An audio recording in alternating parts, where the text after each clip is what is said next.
It's the Locked On Podcast Network, your team every day. Locked On Bulls, part of the Locked On Podcast Network, a show for the most passionate fan base in the NBA. Covington playing Levine, topside three ball, bam! Onions, baby onions! Zach Levine in the Bulls! Your number one source for Chicago Bulls news and stories. Levine to White, this time he gives it to Williams for three. The rookie! The Puma! Oh my goodness, what a shot! Hosts Jordan Malley and Matt Peck dive into the best Bulls news and stories around the NBA. It's Jordan Malley. Jordan, great to see you through our 670 score scope. Yep. Where is he? And it's right over there, Bill. Are you flat out kidding me? Matt Peck used to do a great job with the Bulls Outsider Show. Now he's doing Locked On Bulls. There he is, human floor burn. Oh, don't mess with the pooch. But watch this crossover. Spirit of Free League Ghost. In and out right there from Thaddeus. So kick back, not. relax, and get ready for the best hour of your day. I'm not. You can just see the vibe. And these guys are men. Locked On Bulls starts now. I love it. Pass to Levine with a right-handed jackhammer slam. Oh, my goodness, that was filthy. Here are your hosts, Jordan Malley and Matt Peck. Now I'm getting out the dancing shoes.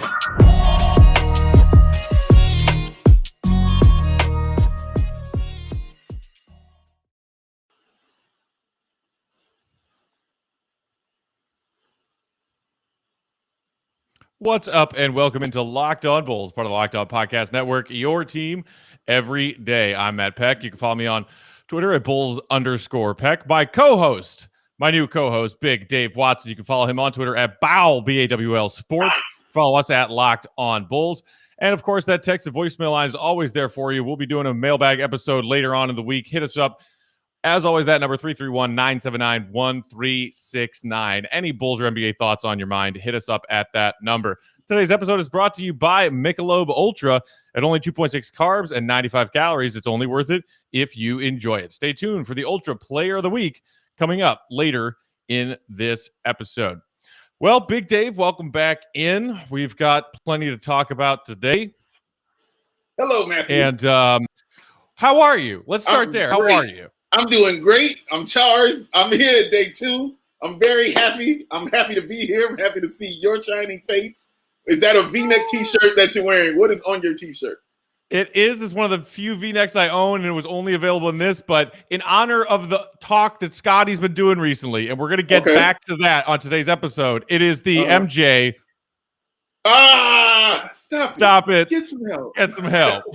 Scotty, you got to stop. You got to get some help, man. Oh, man. Yeah, we get into that. We're going to get into that. We're going to get into an interesting question of whether or not we think the Bulls might be trying to sneakily get back into the first round of this upcoming 2021 NBA draft. Combine action happening over the past week or so in Chicago. AK and Eversley were there in the building. We even heard reports that they met with some individual players. But let's start with this, Big Dave. We've got a big Game 4 coming up tonight in the Eastern Conference Finals, Bucks and Hawks. Like they did in their first 2 series on the road, Hawks steal Game 1 on the road, impress everybody, and everybody saying, oh, God, Milwaukee, are we going to see a Milwaukee choke again? Milwaukee responds, wins Games 2 and 3. What do you think we're going to see in Game 4 tonight? Are we going to see a Giannis game, or are we going to see a Trae Young? We also now have Trae Young once again kind of battling through a nagging injury. Injuries, of course, been a problem across the NBA playoffs this season, but what do you see happening in Game 4 tonight, man?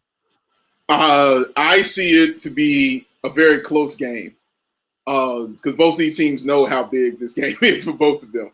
And shout out to Chris Middleton for the game that he had last game. I mean, how big he was in that fourth quarter. Those were huge shots he made for that Milwaukee team, man. And doing it in a hostile environment, doing it on the road, just big because Chris Middleton hadn't had that game yet, you know. And we know that he's good and we know he can play, but he hadn't had that game yet. And he had that game, and that was awesome. And it was just great to see him do that. It sucks what happened to Trae Young also, like you said, stepping on the ref's foot, battling another injury. It's questionable. I still expect him to play, obviously.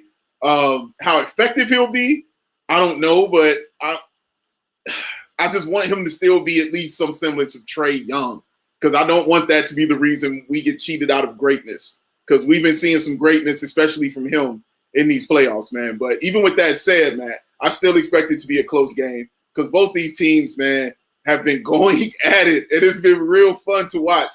We've only seen one real true ass whooping. And then that's it. We just saw one true one, and we were like, okay, yep, got that one out the way. And then when the Hawks tried to get theirs going, the Bucks said, nah, we're not going to let that happen. It's not going to go down like that, man. You guys, we're going to have a series here, guys. This is what this is going to be. It's going to be a series. So it's very important. I don't trust Milwaukee's coach at all. I do not trust Budenholzer. Was it Buzenhauser or Budenholzer? Oh, I don't Rosenberger. Right. How's your father? I don't trust him, okay? I don't trust him at all. So I don't expect him to win this game. I do expect Atlanta to win this game. I do. But I expect it to be close, man. I really, really do. And wouldn't it be awesome if we saw Chris Dunn sighting on the court? Wouldn't that be great? Oh, I mean, we haven't gotten to play our favorite game. Did you see what Chris Dunn don't tonight in quite some time? Because the dude can't get on the floor. He can't get out there, man. Like, oh man, John said it best, man. He was like, dude, even Trae Young hurt, he still couldn't get on the floor. Like, he still couldn't get on the floor. Couldn't get on the floor. Whereas he was getting thrown out there in the starting lineup by he who must not be named every night. And it was like, oh, okay, well, we got some injuries we're dealing with. Hey, we'll start Chris Dunn at the 3. Hey, let's see how that goes. We got to have him out there for our defense, Dave. Yeah, I can laugh at this stuff now because it's so far removed from me. But you know how I felt about this, Matt. I hated all of this, all right? I didn't want to talk about it. I didn't want to discuss it. I can laugh now. I feel good now. And that's a big shout out to AK and FNC. But back to the point, yeah, Game 4, I expect it to be good. I expect it to be just a good showdown. Giannis has been really, really great also in this series, man. Really showcasing what he does best. And, yeah, love how Middleton's coming along. Love how Holiday is playing. And shout out Bobby Portis, man. Bobby P. How great has Bobby Portis been? He is now officially beloved. And he is going to be the man in Milwaukee. And I'm very happy for him for that. But like I said, with all that said, I still expect Atlanta to pull this one out, man. I don't think they're going to lose 2 at home. I think they're going to get one of these.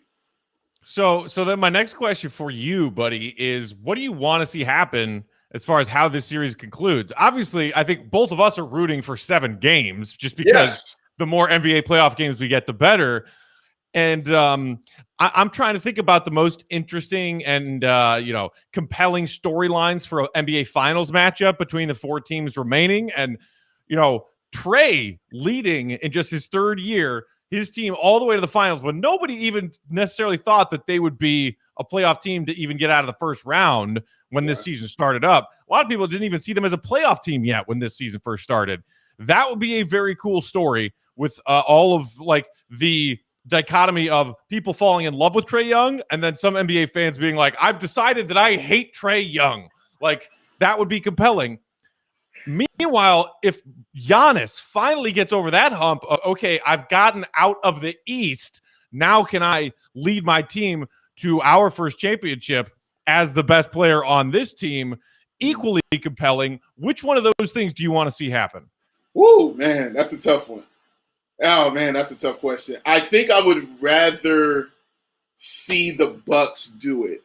And Lord, no, I mean, it's Milwaukee, for goodness sakes. But I think I'd still rather see the Bucks do it. Giannis being a back-to-back MVP, he has to at least go to a finals. I feel that's a rule.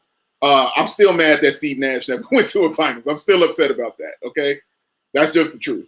And I think if you win back-to-back and defensive player in one of those back-to-back, you won that in 1 year, and you don't go to an NBA finals at least in your lifetime, for me, that's annoying. And it says something about your greatness and your legacy to me. Maybe not to a lot of people, but to me it does. So I want to see that happen strictly for his greatness, because Matt knows I'd love to watch greatness. But you make a compelling argument on the other side about Atlanta. You make a compelling point, and that's the Trae Young hate, the Trae Young stuff. Because you're right. Before the season, Matt, you can look at any publication you want to. They had Atlanta at least number 8, or they're not in the playoffs, like you said. Pick one. They had them there. Nobody had Atlanta going anywhere. I believe they were 14-20 before Nate McMillan got there. So they were on par with what everybody thought they were. And then they turned it all around. And people were like, well, yeah, Trae Young's only good, when he's just shooting, and falling into people and stuff like that. that was the argument before the season. Now the argument is, well, of course he's good. He's got such a great team. It's like, you guys, you come on. Like, you're just not going to be happy, okay? You're just not going to be happy. But Trae Young, it's a great argument. And also, Matt, is going to really kick off the talking head arguments about Luka and Trae. If he's able to get to a finals and Luka hasn't gotten there yet, that stuff is going to go through the roof, okay? It's already started to, with Luka getting bounced in the first round and Atlanta advancing. Yeah, it's already begun. You're right. It's already begun. But him getting to a finals and doing that, I mean, it's going to be ridiculous, man. So for the chaos of it, I can see why you want Atlanta. I can see that. But I want the greatness to be solidified, and I would love to just see Bobby Portis get to a finals, man, because Bobby is awesome. Okay, so it'd be cool to see that. So yeah, I'm pulling for the Bucks to pull it out here. And we also have to pick who we want from the Western Conference. Clippers avoiding elimination with a Game 5 win last night. Speaking of which, today's episode is brought to you by Michelob Ultra. This week's player of the week, I got to give it to Paul George, Big Dave, just based on his performance last night alone. Playoff P is a roller coaster of good and bad. People trash on him when he comes up short, and then people, when he does have a performance like the one last night, say, why are we always trashing on this guy? He's amazing. Yeah. In a game like last night where, a 40-point near triple-double, I think it was like, 40, 13, and 6 or something like that. Something like that, yeah. You're reminded of, before the pandemic interrupted the NBA, 2 seasons ago, that dude finished 3rd in MVP voting. That's how good Paul George can be. And with Kawhi continuing to be out with an injury, obviously the Clippers lean on that guy. And facing elimination, he delivered a monster performance last night. So he is our Michelob Ultra player of the week. Only worth it if you enjoy it. Just 2.6 carbs and 95 calories. Joy creates success. Enjoyment isn't the end game. It's the whole game. So while you're getting ready to watch Game 4 of the Eastern Conference Finals tonight, you and your buddies should grab yourselves a case of Michelob Ultra. And tip of the cap to Paul George. Now, Big Dave, if we had a Michelob Ultra coach of the week, I think you also got to give it to Ty Lue. Do you know that after last night's win, as an NBA head coach, he is now 10-2 all time in games where his team is facing elimination? 10-2. Wow. Because you think about LeBron's Cavs being down 3-1 in 2016. Right. That's Ty Lue. Right.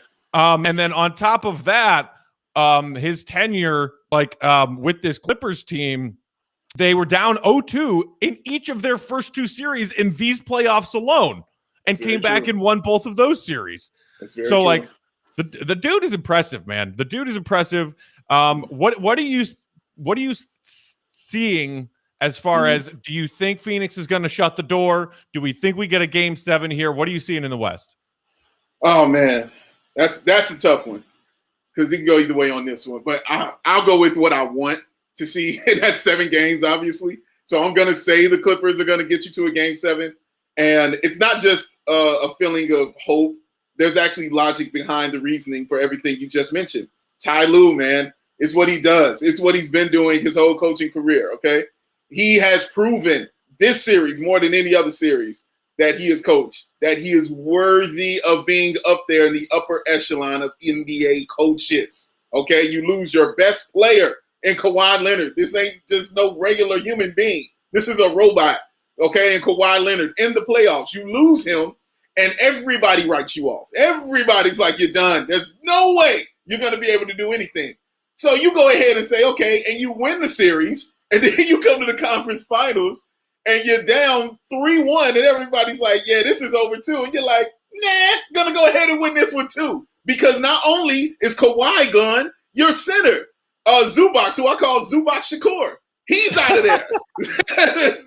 Zubac Shakur is gone, okay? He is out with a knee sprain. You start Terrence Mann, who nobody even knew Terrence Mann could do his thing, but he was also out of Florida State, also with Pat Will. Hello. But he is out there balling for them, man. The way they rebound as a team, people really need to pay attention to. Their gang rebounding and how they do it as a team is super impressive, because DeAndre Ayton is a monster, And the fact they were able to actually still compete and do stuff with him at center and play like they did is amazing. So shout out to Tyronn Lue's coaching.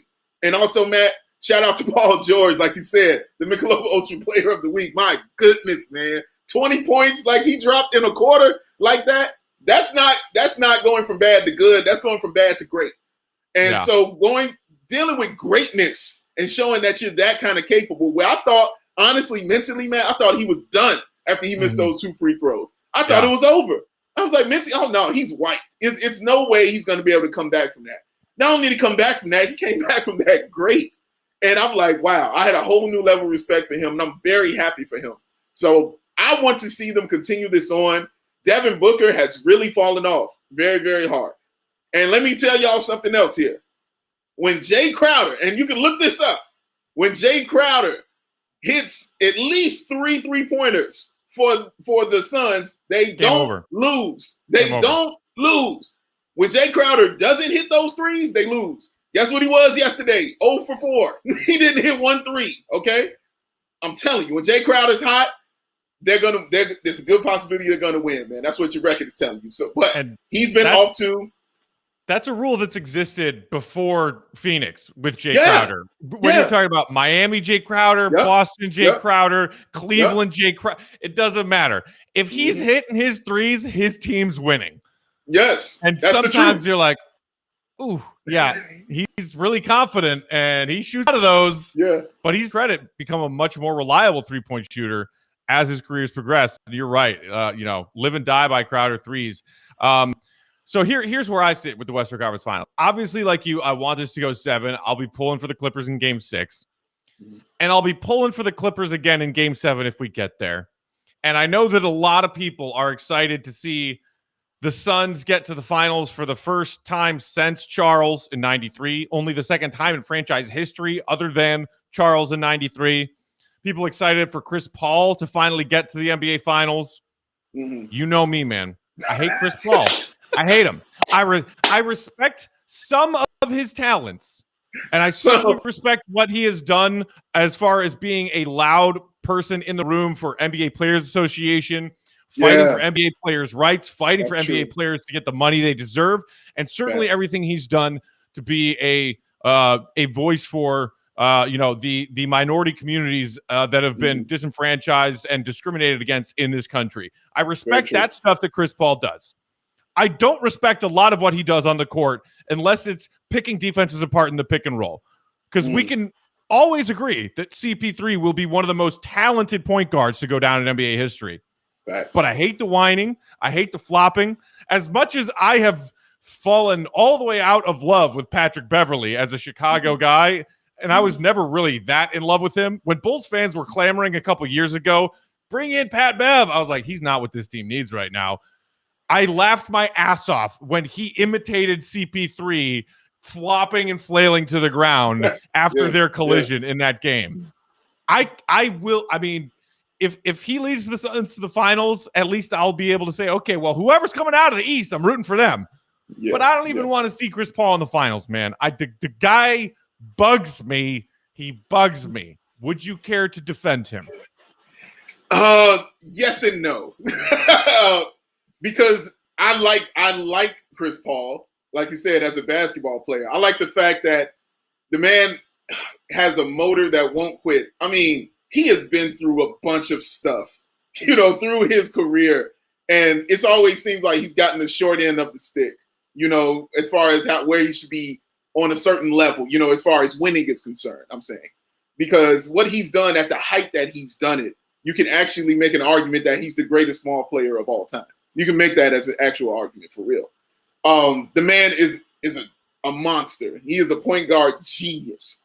And for 16 seasons, I've seen him not go to like big, huge teams like he could have gone. And I know he could have been on the Lakers, with Kobe, but that one, got voided by the NBA.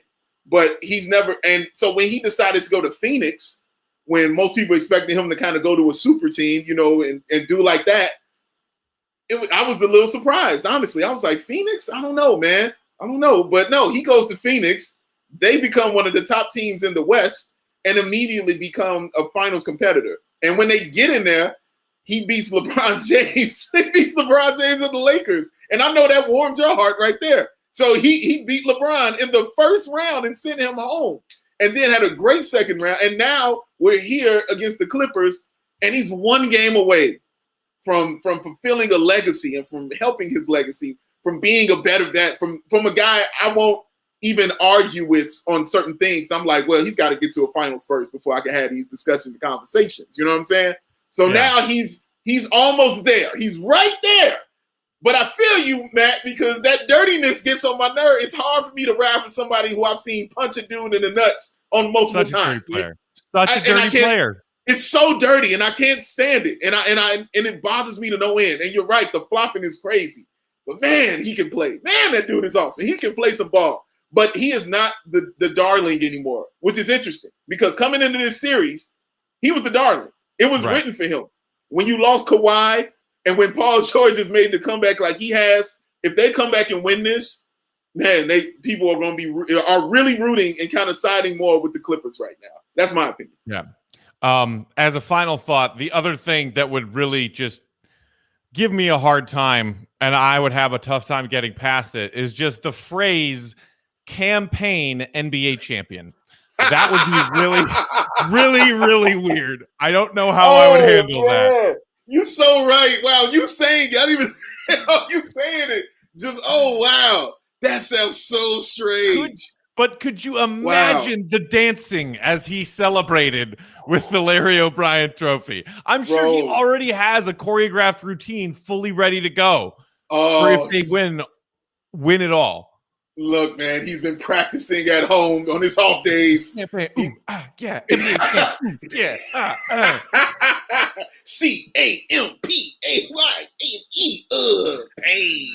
do it, Dave. I can't do it. I know. I understand. I get it. And yes, I hear your point. But Etuan Moore is there. He's also on the team. I like Etuan Moore. I like the way that sounds. Etuan Moore, NBA champion. But you're right. That sounds strange. This sounds strange, man. And shout out Reggie Jackson, too, because I'm a huge Reggie Jackson fan. I've been a Reggie Jackson fan since Oklahoma City. My boy Chris on ball can tell you the same thing. I've been a huge fan of his. So the fact that he's playing well and doing good warms my heart also. Yeah. He has really found himself the right spot after a pretty strange NBA career that Reggie's had. Yeah. All right, well, so we went a little long on playoff talk. We do still want to talk about the Bulls and the NBA Combine stuff, so we might have to push the updated Scotty talk to a later episode this week. We'll see. First, though, a quick break to tell you all about Bet Online. It's the fastest and easiest way to bet on all of your sports action. You want to throw some money on the Clippers to force a Game 7 tomorrow night. Baseball season is also in full swing. You can track all of that action at betonline.ag. Get all the latest news, odds, and info for all your sporting needs, including MLB, NBA, NHL, and even UFC and MMA fights. Before the next pitch, head over to BetOnline or on your laptop or mobile device and check out all the great sporting news, sign-up bonuses, and contest information. Don't sit on the sidelines anymore. This is your chance to get into the game and in on the action. Head to the website or use your mobile device to sign up today and receive your 50% welcome bonus with promo code Locked On when you make your first deposit. So you sign up at BetOnline, make an account, put $100 in that account. They'll give you an extra $50 to play with. BetOnline, your online sportsbook experts. Again, that's promo code Locked On. Dave, would you put money on the Clippers forcing Game 7? Oh, why you put me out there like that, bet? You know I don't be gambling. Oh, but I put money on it. I know. Oh, no. Okay. Not. I'll tell you what. I'll do it. I'll do it for both of us. Okay. How about that? You will? Okay. All right. You know what? I might do it using this app. I might do it that way and use the app and just, to do it. But, I'm not a gambling guy. But, yeah, I might do it just for this app. I might do it just for this, man, because extra $50, man. You're giving out free money. Can't go wrong with that. Can't go wrong with that sign-up bonus, baby. Can't go wrong with free money, guys. Today's episode is also brought to you by RockAuto.com. Rock Auto is a family business serving do-it-yourselfers for over 20 years. Why choose to spend 30%, 50%, even 100% more for the exact same parts from a chain store or car dealership when you could get those parts from RockAuto.com? Here's an example. RockAuto.com, you can get a Honda Odyssey fuel pump for just $216. From a chain store, that same fuel pump would cost you $353. Look at those savings. Rock Auto prices are reliably low for every customer. They've got everything you could need, Big Dave. Brake parts, tail lamps, motor oil, even new carpet. What does your car need right now? Oh, love and a hug. There you go. Search for love and a hug on Rock Auto. Yes. And also, I have to say it because you said it. RockAuto.com. I got to say it. Oh, that's the jingle in there. I love the everything. jingle. I love the jingle, man. I do. Inspired by the jingle, Big Dave, go explore their easy-to-use website today to find the solution to your auto parts needs. Go to rockauto.com right now. See all the parts available for your car, truck. Be sure to write Locked On in their How Did You Hear About Us box so they know we sent you. Amazing selection, reliably low prices, all the parts your car will ever need. rockauto.com. All right, Dave, so we haven't talked about the NBA Draft Combine yet. That has been going on in Chicago. We've been getting interviews from players, projected first-round pick players. We're getting some updates from the NBA draft experts breaking down some of these scrimmages. And I think a lot of Bulls fans have kind of looked at this year's NBA Draft Combine, especially after the lottery results, and been like, well, who cares? Like, well, we're missing the party this year. So what do you think about the fact that we have gotten a couple of reports that not only have AK and Eversley been in attendance at the Chicago NBA Combine events, but that they've even talked to some of these players who project to go in the first round where the Bulls currently do not hold a pick? I think for me, it says, one, it just increases my love for AK. The fact that they're still there doing their due diligence and going through the process and figuring out if these guys are worth trading into the first round to get, because they know what they need. They understand where they're lacking. And so that's why they're talking to guys like my man Ayo from Illinois. That's why they understand they need a point guard. Yeah. We know what you need. They get it. So them being there trying to figure out if somebody's there that's worth it for them to make a trade to get into that first round, for me, says a lot. Also, that where he thrives at, and I'm talking about Arturas, where he thrives at is in the second round. That's where he enjoys being. He likes picking late. He said that already, and he's shown that with the MVP that's over there in Denver. He enjoys picking late. He's not a guy who likes picking early. He enjoys second round picks. So him being there, looking at that, and I'm sure he has some guys overseas that he's also checking out that nobody's talking about. Right. It just continues to just reinforce my love and my faith in him and Mark Eversley. It really does, man. It doesn't hurt anything because it's logical. It's just basketball logic. Even though I'm not in the first round, hey, let me still go there and see if somebody is worth it. Let me still go there and see if there's a guy there that nobody's really talking about that might be under the radar that we like, you know what? He might be worth trading for. Let's go ahead and see where he kind of falls, see how he falls down the line and see how it goes. And then we'll make a decision if we want to get back in or not. Maybe it's some second rounders they want to see in there too. It's a lot, but it's just the fact that they're there and doing due diligence just warms the cockles of my heart. Yeah, I mean, I'm completely with you, man. I think the key phrase you nailed is due diligence, because maybe AK and Eversley aren't already plotting to trade back into the first round. Maybe that's not like the plan 1A on their list of a bunch of different plans for how draft might go, but you want to be prepared just in case. The fact that the Bulls have some pretty interesting roster decisions to make this offseason. They have some interesting pieces. They might get a phone call from some team who's trying to make some other maneuver. And hey, can the Bulls help us out in this way? Or can we want this player for the Bulls? And we're willing to give you our first round pick that's coming up in 5 or 10 picks, or we're willing to make a selection for you as a part of a draft night trade that we're discussing. Not to say that we've heard reports that like any of those things are in the offing with the Bulls, but just the fact that it is a possibility that they are preparing for. After the disappointment of, okay, our pick is getting conveyed to Orlando. As of right now, we don't have a first round pick. Let's prepare like we do anyway.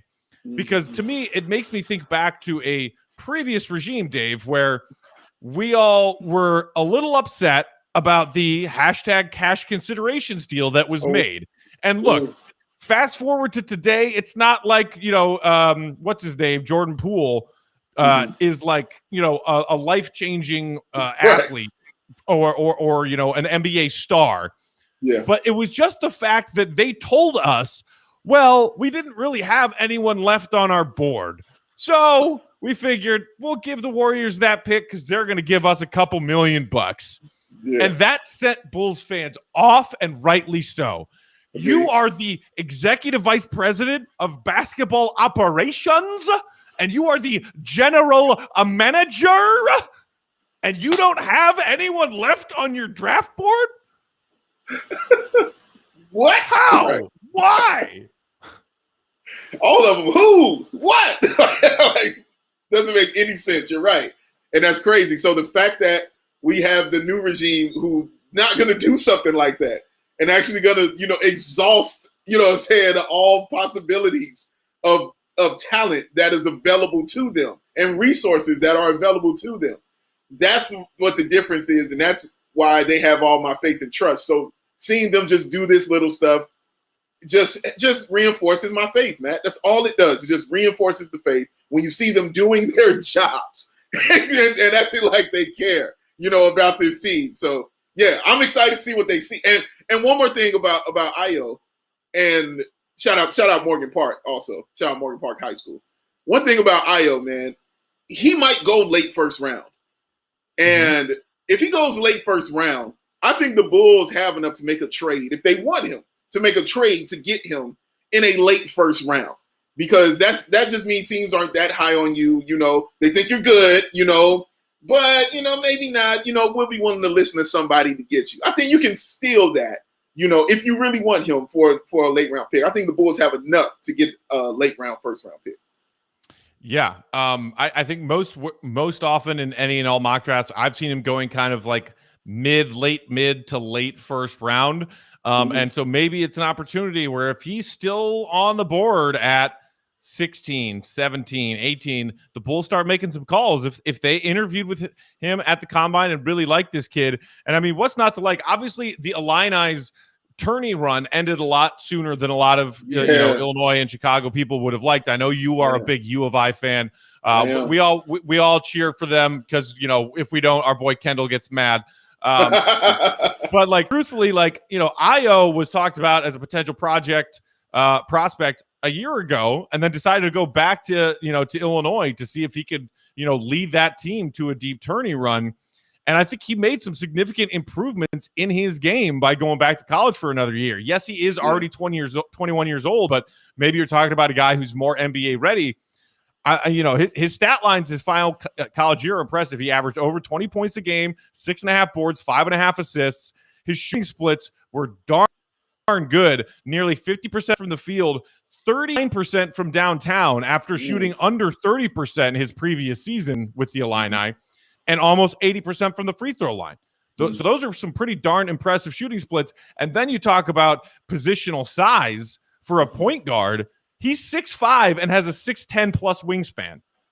All of those things to me are checking boxes of what the Bulls could be looking for the position that we're all still waiting for the answer for of who's the point guard of this team. Yeah, we're still trying to figure out because, it's the most important piece on an NBA team for me. And it's been that way for a long time, in my opinion. And when you lose Kobe White, to that injury, that throws that monkey wrench in that plan right there. So it just kind of brought it more to the forefront. Like, we really must nip this in the bud. We really have to do this. We have to exhaust all our possibilities. What's the free agents? Who are the draft picks? Who are the second round picks? So if Ayo is the best guy available in the late rounds as far as that position is concerned, they're definitely going to be thinking about trying to make that move, man. Because it wouldn't make any sense to not think about it, trying to make that move, knowing what you need. So, yeah, but those are incredible numbers too, man. What an incredible college career he had at Illinois. And he was just absolutely awesome and an even better person. He is an awesome individual, and he will be a great asset to the Chicago Bulls. And you keeping a hometown guy, home. You know what I'm saying? That's just great stuff, man. So, honestly, this could be wishful thinking and all that stuff, but I don't think it is because there's logic all behind it, because they can actually make this trade, and it's not feasible for him to, be a Chicago Bull. It could happen, ladies and gentlemen. This could really happen, seriously. Just like the kid from Angels in the Outfield says, hey, it could happen.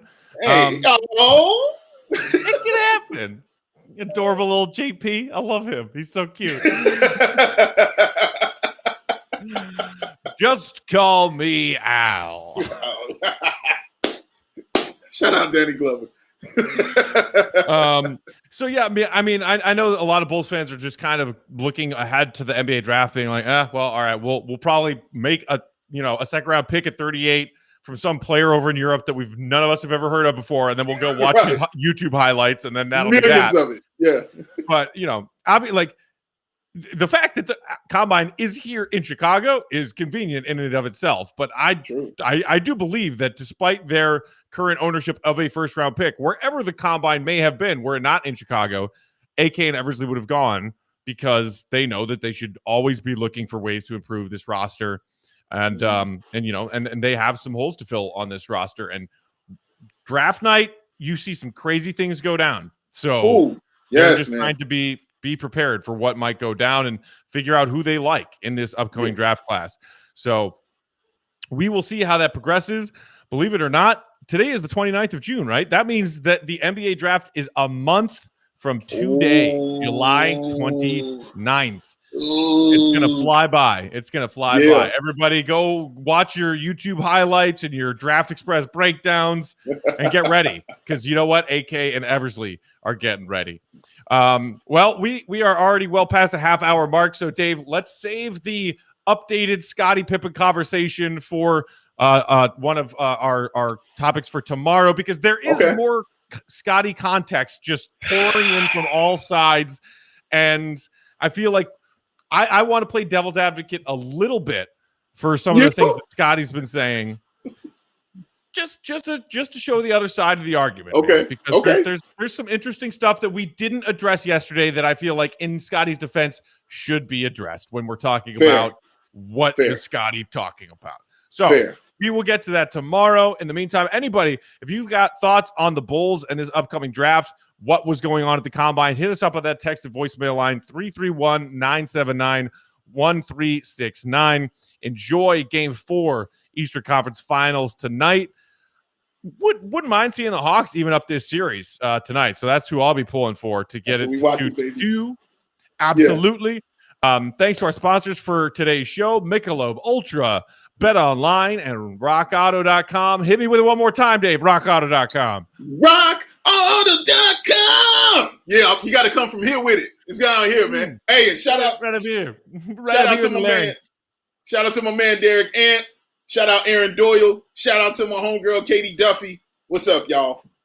Shout outs galore from the one, the only Big Dave Watson. Follow him on Twitter at BAWL, BAWL Sports. You can follow me at Bulls_Peck. Shoot us a tweet at Locked On Bulls. We've also got a poll up on Locked On Bulls, by the way, right now about Scottie. Is he tripping or is he making some good points? Right now, I just looked a while ago, Dave. We've got a few hundred votes in already. Okay. Very heavily leaning towards Scottie tripping. Tripping. We'll see how that poll ends up, and we will address that tomorrow when we continue to talk what's going on in the world of one Scottie Pippen. Thanks all for listening, See Red Nation. We will be back tomorrow with another fresh episode. For Big Dave, I'm Matt. See Red, be good.